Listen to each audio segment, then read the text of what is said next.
Begin interview log entry. Subject Z13, the saboteur, has... Sebastian. Seriously, as flattering as that little nickname is, if you're going to put me through this, Doc, then you should at least tell them my real name. Ah, yes, of course, my mistake. Subject Z13, Sebastian, has been apprehended alive after the events of the recent lockdown at the Hadal Black site. He has been taken in for questioning in regards to the incident. There are a number of these questions that come from members of the EXRP team in particular that we are somehow required to ask. You let your expendable unit ask interview questions. Maybe this will be more entertaining than I first thought. That or more idiotic. Though with all things considered, I presume it'll be the latter. All right, Doc. Let's get this over with.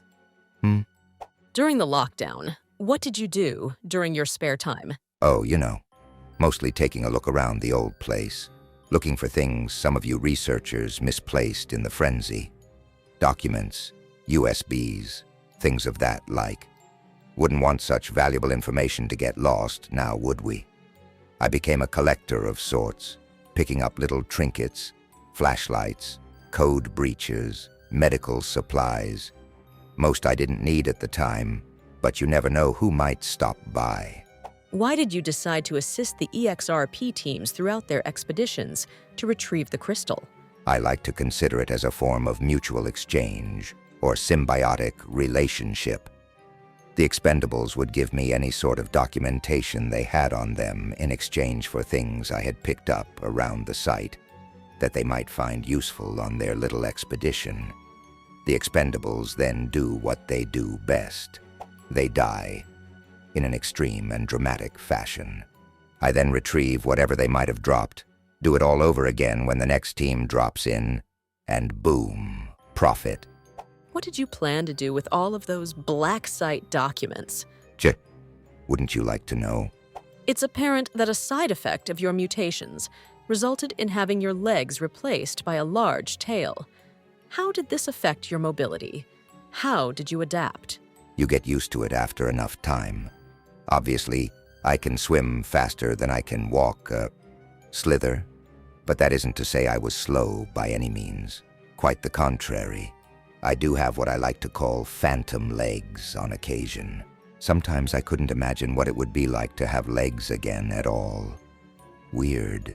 Out of all the other subjects within the facility that you have interacted with, do you have a favorite? Not really. I mean, you've seen them, right? They're not exactly much for chit-chat.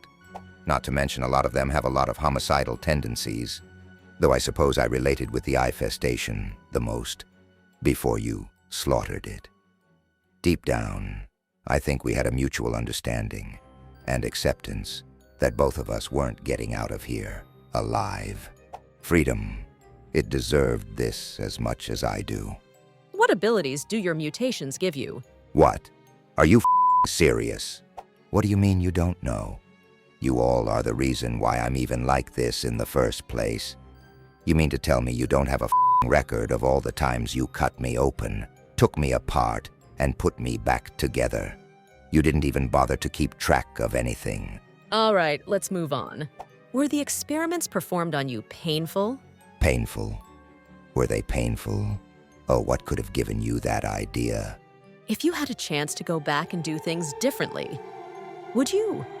Subject appears to be too agitated to continue. This will conclude today's questioning. End of.